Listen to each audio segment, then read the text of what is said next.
In this video, we'll show you how to calibrate the bed on our 3D printers.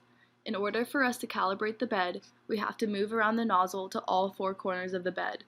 Now you have to make sure the Z-axis is homed so we're as close to the bed as we can be.